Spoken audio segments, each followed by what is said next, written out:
What are the expectations from India and especially G20 Empower? 2023 is going to be a significant year in the development of the world itself. In this environment, I think the world is expecting India to be that bright spot, to be that shining star. Across every sphere of development, this is the time for India to shine and women to rise. It is for women who have held a position of power to step forward now, to stand up and say that we are together building this equitable world and we will leave no stone unturned.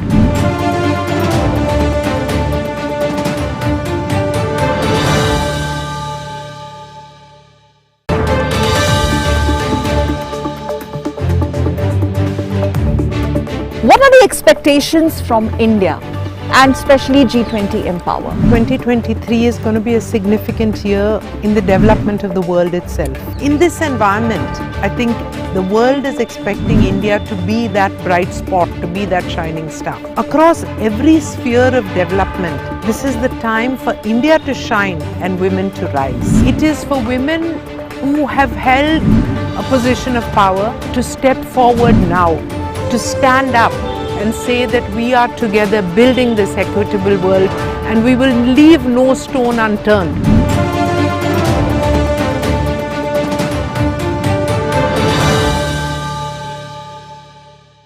Welcome to this very special edition of DD Dialogue G20 special series. And why this is special? Because we're going to have a very exclusive conversation with Dr. Sangita Reddy, Joint Managing Director, Apollo Hospitals, and also she's the chair of G20 Empower, which basically is a G20 alliance which will be taking forward the women empowerment agenda, particularly women engaging in economic activity and assuming leadership role when it comes to G20 spectrum. Thank you so much, ma'am, for talking to us on DD. It's such an honor to have you. Pleasure to be here. Thank you, and so happy to be talking about something which is so important to the community, to the country, and to the world at large.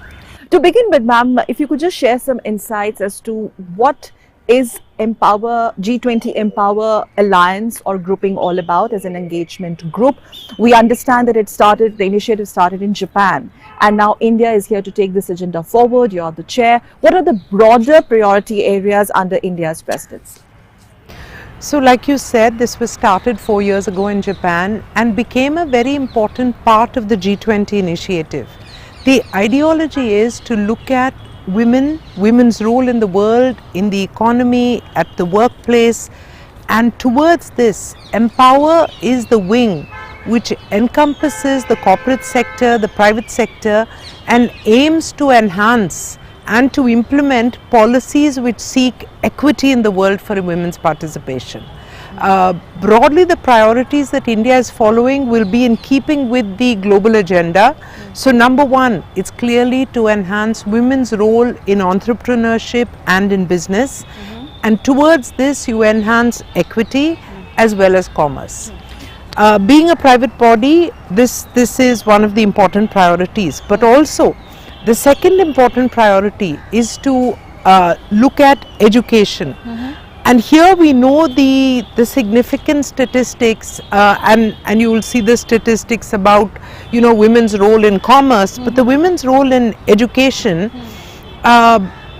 almost 60% of the G20 countries have achieved 49% when it comes to primary education. So that means men and women in primary education are equal. When you move up to secondary school education, it drops to as low as 42%. And when it gets to the next level of education, it goes as low as 24%. So this education gap reflects itself across the life of women, whether it's in their ability to get jobs or respect in society, respect in their homes, their role in decision making. So we are using education as a very, very important anchor in the strategy towards women's equity.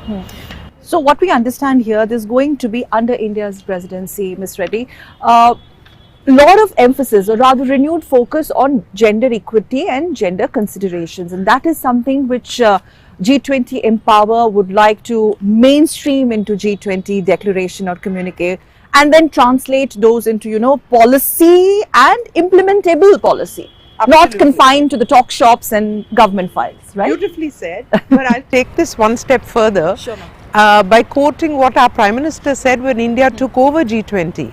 And what he said was, I'm looking for women development, but I'm also looking for women-led development in India. So the future of India, he believes, is in seeing empowered women, equitable approach in every sphere of life. So the third priority the G20 is working on is women in leadership in all spheres. And when I say leadership, I don't mean just political leadership. The government is working on some amazing programs. So whether it's in the women in the health sector, Okay. 80% of health decision making across the globe happens by women. And the women ASHA workers is a model which can be followed by the world because it's truly enhanced healthcare in India. So India will be showcasing, whether it's in water management or it's in panchayat or it's in self-help groups. India has done some innovative, unbelievably meaningful and on the ground impactful programs towards women's involvement and empowerment. India will showcase these, India will enhance these, and these self-help groups will get linked to corporates so that we are able to enable, empower and help them become more effective. Okay. So these are the initiatives that we're looking, and underlying all this is a underpinning of digital. Yes. Because you see, equity can be achieved by education, but you can form another divide by the digital divide. So we want to ensure that digital divide is capability is one of the Enhanced. empowering factors Yes. for all women. Okay, so we understand women access to technology and women's access to digital that you mentioned, and you being also one of the prominent global health influencers. You've mentioned health a lot many times, so we understand that when it comes to India helming the G20 Empower, that's going to be one of the important call to action points, health So- sector. So the health sector is actually being very well covered under G20 Health as a separate initiative, with digital health, medical value travel as a significant aspect of what's being showcased. Under Empower, I looked to make knowledge about health, health decision making and preventive healthcare a significant strategy in just making people and populations and communities healthier, happier and wealthier, because with good health you are able to access every resource available. And good decision making, which is very much in the hands of the women in the family, enable good health for the family. So this will be woven into the theme of Empower. So healthy mother would mean a healthy family, right? Absolutely, and India's development on maternal mortality, bringing down maternal mortality, infant mortality, India's showcase role in COVID, all these are things that I'm very excited to be able to showcase to the world, but also share with the world. So one of the things Empower is going to do is to create a digital repository and a workflow enabler. So say a country wants to look at best practices in a certain area. It may come from India, it may come from Africa, it may come from the USA. We will put that out there in an easily identifiable manner, because that is the whole ideology of G20. Progressive, like-minded companies coming together, countries coming together for the improvement of the world. That's what we're here for. Yes, absolutely. Now let's talk a bit about removing barriers when it comes to women-led development. What is call to action agenda in that? Like there are obstacles, and you have member states on the same page, because here India would also like to take the legacy forward from Japan to India, the distance that has been covered. Barriers to women-led development. So I think different countries have different barriers. When we were putting our agenda, which was primarily entrepreneurship, education with the digital overlay and leadership in all phases of society, there were other countries who raised saying they have different priorities. One of them was safety of women. So violence against women is a significant aspect that was raised, which may be relevant in some states in India but not in the other. But these are important topics. So all this will come into the best practice grid. How did you approach it? What are the measurement parameters? How do we empower women and society at large to create equity and to remove these barriers? But I think the primary barrier is really something that we're tackling head on, and that's mindset. Mindset, okay. So people have come to believe that women play a secondary role in society, and that mindset must be removed. And towards that, the sad and very significant aspect is that women themselves very often don't believe in their power. And so what we're doing is creating a mentorship platform, a digital mentorship platform, so that powerful men and women, successful men and women in all stages of life and in all spheres of life, come forward and say, I will mentor you. And so sometimes all it takes is one person reaching out and telling another that you're amazing, you're successful, you can make it happen. So basically, Empower 20 or G20 Empower has a roadmap cut out for it under India's presidency in terms of also enabling, Ms. Reddy, an enabling environment where women can thrive. And when I mean women, let's also try and understand we do have this divide, the urban and the rural divide. How do you plan to take the G20 Empower actionable agenda to the ground, to the grassroots level, to villages? And that's where India resides. So you've said this beautifully, and I think it's very important for us to acknowledge, and that's why upfront I spoke about leadership at all steps and all stages of society and all geographies of society, which includes rural India. The self-help groups in India, I think there are over 700,000 self-help groups, active self-help groups, there may be even more. And 80% of these are in rural India. By mapping these to corporates, by enabling them with knowledge, by listing their businesses and their products on a global platform, each one of these are steps towards empowerment. And finally, we will be monitoring the outcomes of what we've done. Each of our initiatives, and there are hundreds of initiatives, there are working groups. There's a very dynamic and powerful Minister of Women and Child Welfare. That's your nodal ministry. Right, yes. That's our nodal ministry, and Smriti ji is very committed. The MEA is looking to involve countries and missions.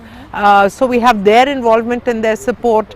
The G20 Secretariat and Sherpa is supporting us. And finally, and I think very, very interesting and important, is that we have a woman finance minister who's leading from the front in terms, because G20 is all about finance. Yes. And then of course the most powerful leadership of our Prime Minister, like I quoted earlier, when he said, I want in India not women's development or not only women's development, I want women-led development for the whole country. So this women-led development, what we understand is the core to G20 empowerment. Absolutely. So are we expecting a very impactful G20 communique where women-led development narrative is central? One of the central points rather, and I think that's your responsibility, the big responsibility your alliance under your leadership has to share. So I think Empower is looking forward to seeing that, and I'm quite confident that we will see that women-led development as core and critical and central to the G20 agenda for this year. Because it's already been stated by the Prime Minister, and we will support it with actions and initiatives. So we're looking for a national and then a global mentorship platform, like I told you. We're looking for linkages between self-help groups and young entrepreneurs with larger businesses, so that each one promotes the other. We're looking at a global directory of businesses, so that women from Africa and India and America can get together and help each other grow and develop. But one of the significant things that I'm very excited about, that in partnership with the very powerful Indian IT sector, we will take a digital skills training program on a global platform and share this with the rest of the world, women in the rest of the world. The base program will be free of cost, and this will be India's gift to the world. So we're excited not only about Indian women developing, about showcasing India and the capability of women, but using Indian models and Indian capabilities to help women across the world. So, you've always advocated a big push for women in politics, in economic activity, in leadership roles, in education, and you've maintained that if this happens, then and in healthcare, of course, your vertical in healthcare, then it's going to play a big role in economic transformation of the country. Absolutely. Yeah, but then there are obstacles because you think gender inequality is one of the challenging areas. The fact that women have been excluded in some countries from the mainstream economic activity, that is something which needs to be undone, and that is going to be India way also. You know, India taking leadership positions. So there are multiple situations, okay? Women work. Women work continuously, but it's called the care economy, which is not paid for. And if you look at women labor force participation, it's under 30% in most countries. So that is the formal acceptance and the financial reimbursement for the work that women do. We need to change that. So it's a multi-pronged approach and strategy. If you look at women in business and women entrepreneurs, only 3% of businesses in India are owned by women, and only 10% of the employed workforce is in a women-led business. So this is a very big gap. But we should not just look at where we are today, we should look at the direction that we're moving and the pace with which we're growing. And I want to tell you that in the last decade, from about 2 lakh women-led SMEs, we now have 1.25 crore women-led SMEs. So this is a 5-fold increase, something to celebrate. Yet more work to be done because we are only 20% of the entire businesses. With 1.25 crores, there's only 20% of all the SMEs. So the pace and the momentum is incredible. The ground we need to cover is vast, but the will and the dynamism to do it from men and women across the world is quite high. And therefore, I'm confident and excited about the path for our country and the world with an equitable environment for women. Thank you. We're talking about the shared roadmap when it comes to India leading from the front, but then there are other G20 member states also. India balancing out, if at all there are any discrepancies. It's not possible for all states, member states, to be on the common page or a same page. But since we are talking about women empowerment, cutting across continents, globes, there could be a shared agenda. What are the expectations from India and especially G20 Empower? So let me say that 2023 is going to be a significant year in the development of the world itself. This is the year that the world has recovered from COVID, where, it's kind of our first COVID-free year, which was such an epic occurrence in the whole history of mankind. Now, from here, you are seeing recessionary trends across many countries. Yet India has seemed to have balked that trend, and we're looking at a strong economy growth. So there itself, the focus is on us. Right now, as we speak, our country is being showcased in Davos, where the rest of the world is talking about economic recession, the mood is kind of down, people are worried. You have healthcare problems in one country that we thought was, one of the meccas of healthcare. You have significant manufacturing and disruptions, you have global supply chain disruptions. In this environment, I think the world is expecting India to be that bright spot, to be that shining star. And the shining star is about many aspects. It's about your economic growth, of course, but it's also about the soft power. The soft power of spreading culture and economy. And what was our G20 slogan? We spoke about one world, one family, and and one earth. So the environment aspect. And it is very well known that women play a strong role in sustainability. So across every sphere of development, this is the time for India to shine and women to rise. And Indian women to shine? And Indian women, of course, to shine. And by this we mean women in every sphere. when a woman in a small village is able to, as a, say, a vegetable vendor, she has Google Pay, and she's able to say, you know, I have financial independence, I have digital literacy, I understand the way the world approaches. I don't just buy things from someone who says this is the right price. I know how to check the best prices. I know how to sell for the best price. I am independent. Right. So these are the kind of, I think, paradigm shifts which are happening across many spheres and many fields in India, and this is going to be transformational for our country. And I know this, you know, for a fact from our own experience in our village.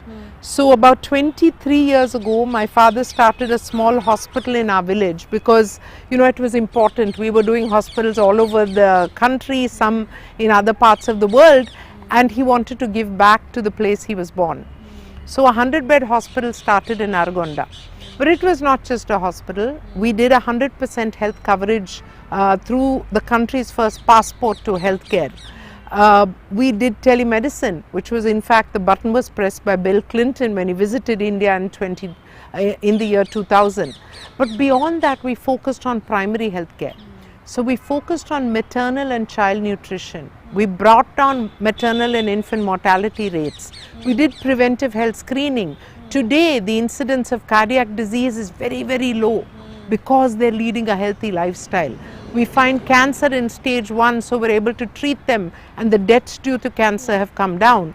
And also, very importantly, is an integration of alternate medicine, and we have almost 5,000 people who are actively practicing yoga and a healthy lifestyle. So this combination and this empowerment, but now what's making this even more fun is over the last 5 years, we have started employing women and see their self-help group.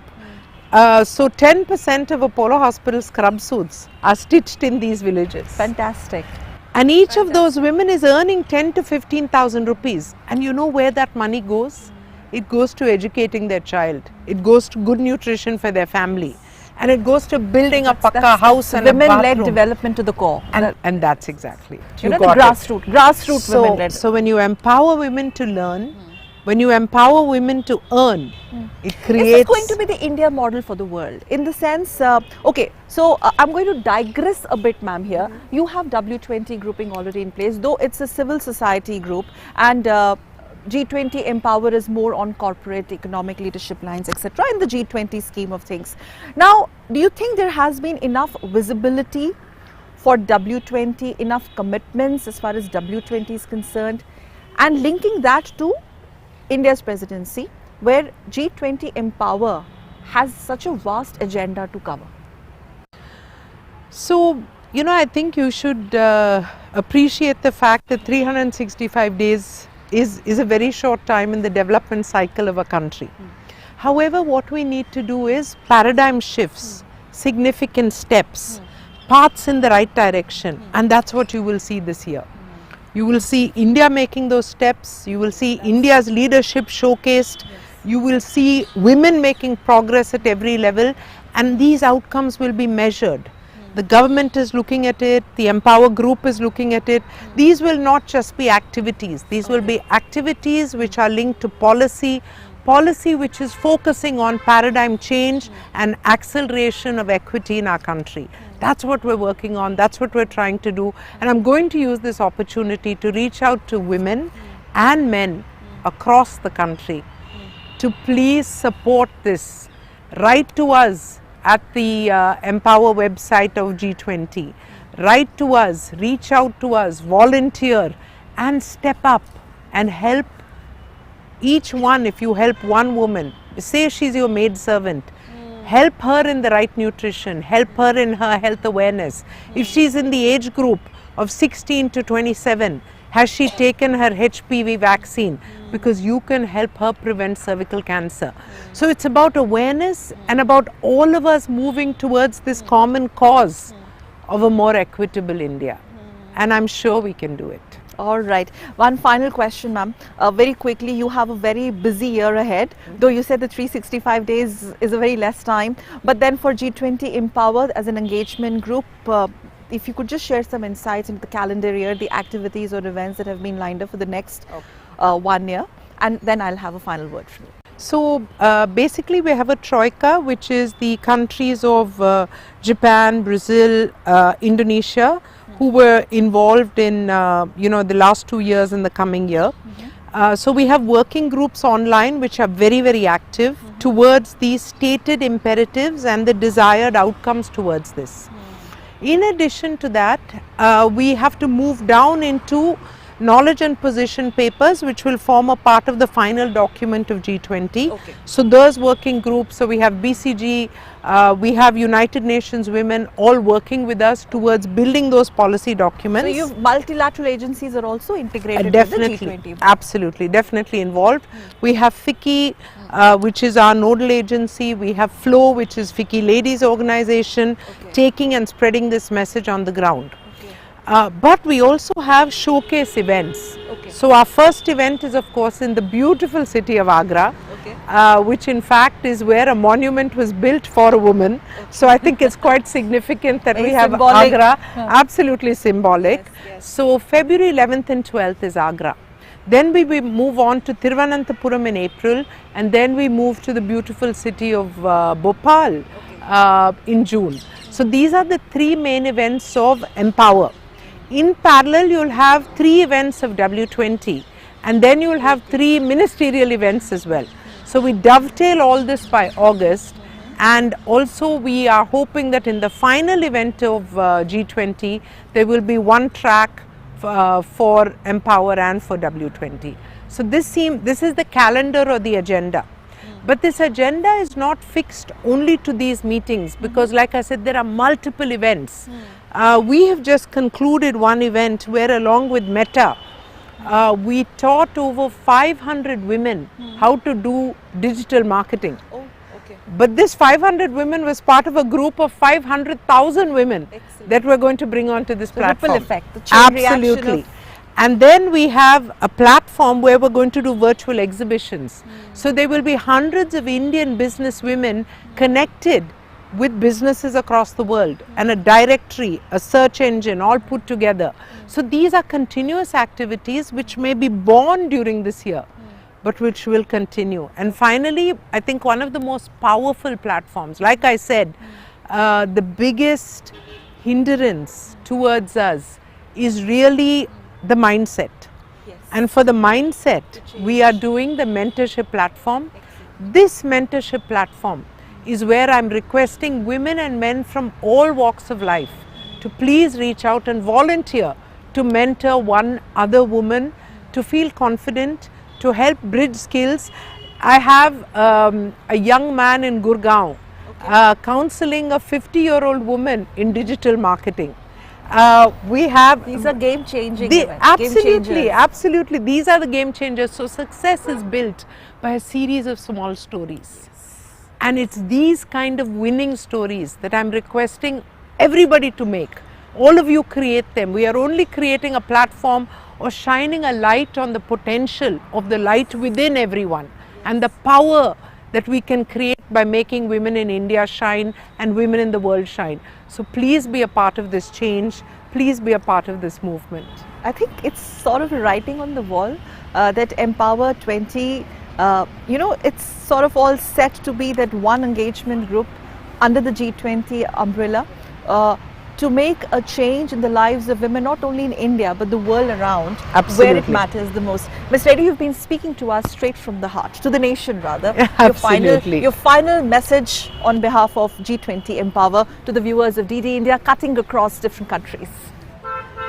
So truly, to men and women across the world, for so many years, for some reason, women have held a secondary place. And it is for women who have held a position of power, for men who understand the beauty of the world when both men and women are empowered, to step forward now, to stand up and say that we are together building this equitable world, and we will leave no stone unturned. We cannot have young girls uneducated. We cannot have women denied of health care.